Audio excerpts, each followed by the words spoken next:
Bank से लाखों रुपए की रकम लेकर जाने वाले ताजिर को उसके गोदाम में असले के जोर पर दाखिल होकर डाकुओं ने लूट लिया। अंदर आए हैं, उन्होंने सामने पिस्टल निकाल लिए हैं और हमें जो माल बनवा लिया। नीचे बैठ जाओ, जो उठा उसको मार देंगे। डाकू बैंक से रैकी करते कैसे पहुंचे, जानिए इस वीडियो में। हमारे साथ इस वक्त मिस्री शाह के ताजिर मोहम्मद आरिफ मौजूद हैं, इनसे जानते हैं। आरिफ साहब, ये बताइएगा उस दिन हुआ क्या था? उस दिन हम जो ना तकरीबन अपने गोदाम से निकले हैं, 11 बजे गए हैं मीज़ान बैंक में। तो उन्होंने हमारे कैश लेना था, उन्होंने 60 लाख रुपया था हमारा, उन्होंने 15 लाख रुपया हमें दे दिया। उसके बाद वो कह रहे थे कि 2 बजे आप दोबारा आना, 45 लाख रुपया फिर आगे ले लेना। तो हम 2 बजे गए उनके पास, तकरीबन आधा घंटा हम उधर बैठे हैं। तो उन्होंने हमें कैश दिया है। हमारे पीछे कोई लड़का बैठा था, वो रैकी कर रहा था हमारी। उसके बाद हम जब कैश लेके निकलने में तकरीबन 5-10 मिनट पहले, 5-10 सेकंड हमारे पहले आगे निकल गया। उन्होंने कैश पकड़ लिया तो वो आगे निकल गया। उसने बाहर जाके कोई पता नहीं 3 लड़कों को बुलाया। वो हम जो मीज़ान बैंक से निकले, हम रास्ते में आ रहे थे, गोदाम में आ रहे थे अपने, तो वो हमारे पीछे ही आ रहे थे। जब हम अपने गोदाम के आगे पहुँचे हैं, हम अंदर घुसे हैं, गोदाम के अंदर आए हैं खुद। कैसे वो दाखिल हुए थे गोदाम में? सर दरवाजे हमारे को लॉक लग जाता है, दरवाज़ा बंद हुआ है। गेट के पास लड़का बैठा था, उसने दरवाज़ा खोला, उसने धक्का मारा है और उसको धक्का मारा है, वो गिर गया। वो अंदर आए हैं, उन्होंने सामने पिस्टल निकाल लिए हैं और हमें जो माल बनवा लिया। तो हमारे से पैसे छीने उन्होंने कहा जो ना नीचे बैठ जाओ, जो उठा उसको मार देंगे, गोली मार देंगे।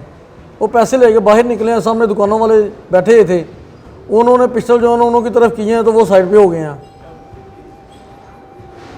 तो वो फिर चले गए हैं। वो फिर कितनी रकम थी उन 45 लाख रुपया रकम थी सर। 2 शॉपर में 45 लाख रुपया था। किसको देने थे आपने? हमने हमने पार्टी को देने, वो हमारे से लेने आ रही थी, माल लिया था उन्होंने, उनको पैसे देने थे। आपको कैसे मालूम हुआ जब आपने 45 लाख रुपए की रकम ली और पीछे आपके कोई रैकी करता हुआ आ रहा है? वो हमने जो बाद में कैमरे से तस्वीरें निकलवाई हैं, फोटोज, वो शक पड़ा कि जो हमारे पीछे लड़का बैठा था उसने मोबाइल से उल्टा करके रखा था, हमारी वीडियो बना रहा था वो। उसके बाद जो उसके साथ 3 लड़के हैं, वो एक लड़का जो हमारे बैंक में बैठा था, वो अलहदा मोटरसाइकिल, एक मोटरसाइकिल पे था, 3 लड़के अलहदा थे।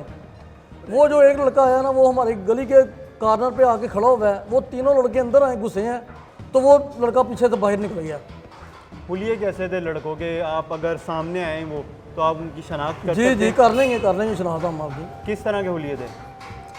तकरीबन कम स्मार्ट से 25, तकरीबन 20-25 साल के लड़के आए थे। 22 साल का होगा, कोई 25 साल का होगा।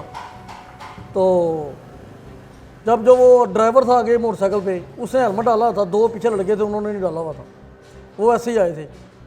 ये भी बताएं कि कोई तस्वीरें आई हैं उनकी, कोई सीसीटीवी फुटेज मंजर आम पर जी आई? जी हैं हमारे पास तस्वीरें उनके सीसीटीवी में से निकलवाई हैं। वही लड़के हैं जो हमने हमारे पास इधर आए थे, वही हमने वो लड़के देखे हैं। जब आप बैंक से अपने गोदाम की तरफ आ रहे थे तो आपको कोई महसूस नहीं हुआ कि कोई आपके पीछा कर रहा है, पीछे आ रहा है? नहीं, हमें कुछ महसूस नहीं हुआ, क्योंकि वो एक लड़का जो एक बैठा था एक मोटरसाइकिल पे, वो हमारे पीछे था, लेकिन उसमें शक कोई ऐसा मसला कोई नहीं हुआ। वो जो 3 थे वो उसके पीछे आ रहे थे, तकरीबन कोई 10-15 कदम का फासला होगा उनका भी और हमारा भी, लेकिन हमें कोई शक नहीं हुआ उनके ऊपर ना। ये बताइएगा कि मुकदमा किसकी मदीयत में दर्ज हुआ है और पुलिस ने अभी तक क्या किया है? सर पर्चा मेरी मदीयत में दर्ज हुआ है और पुलिस ने अभी तक कुछ भी नहीं किया। तकरीबन वो कह रहे को आप घर जाके बैठें, हमने सारी फोटेज निकलवाई है बैंक से लेके गोदाम तक। और फिर जब वो गोदाम से बाहर वापस गए हैं, उधर सब फोटेज निकलवाई हैं उनके साथ, पुलिस के साथ मिल के हम साथ उन्होंने गए हैं। और जो जहाँ पर वो पैदल हुए हैं, तकरीबन नीलम सैलमे के पास उनको पैदल हुए हैं, गली में घुसे हैं, उस गली में जाके वो पैदल हो गए हैं। हमने शायद काले बैग में उन्होंने पैसे डाले हैं। उसके बाद जब वो गली में घुसे हैं तो हमने समझा कि शायद इस गली में रहते होंगे कहीं, लेकिन वो हम पता करवा रहे थे उधर। लेकिन उसके बाद आगे जाकर वो फिर दूसरी बाइक पे बैठ गए हैं।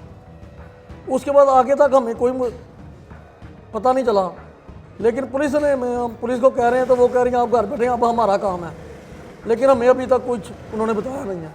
किसी आला अफसर से मुलाकात हुई हो आपकी?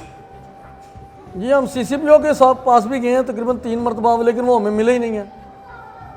DIG के पास गए हैं, DSP के पास गए हैं। मिस्री शाह थाना में हमारा मुकदमा है, SHO नसरुल्ला चट्ठा नसरुल्ला उसका नाम है।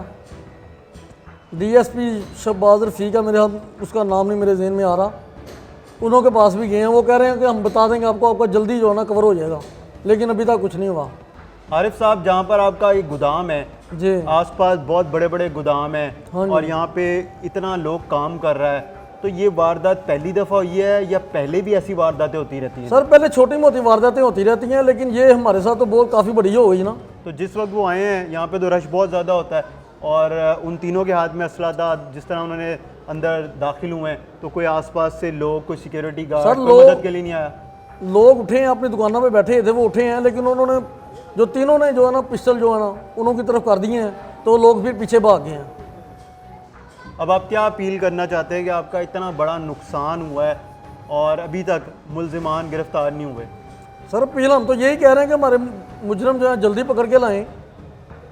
हमारे पास तो जो पैसा था, हमने काम कर रहे थे, वो पैसा तो वो ले गए हैं, लेकिन ये तो पुलिस का काम है ना। अब जल्दी को वो कह रहे हैं कि जल्दी करेंगे, लेकिन अभी तक कुछ नहीं बता रहे हमें। आपको क्या लगता है कि बैंक का अमला मुलविस होता है या फिर उसके अंदर पहले से लोग रैकी कर रहे होते हैं और बाद में वो बाहर निकलने वाले लोगों को लूट लेते हैं? सर वैसे है कि अगर वो बैंक वाले भी साथ मुलवस हो सकते हैं, क्योंकि उन्होंने बंदा अंदर बिठाया, उनका काम है पूछना कि यार तू इतनी देर से बैठा है, तूने कुछ लेना नहीं है तो क्यों इधर बैठा है। उनका काम है ना उस बंदे से पूछें जो इतनी देर से बैठा, कोई मसलन को उसका लेन देन नहीं है। हम तो कहेंगे कि यार बैंक वाले भी साथ ही हैं।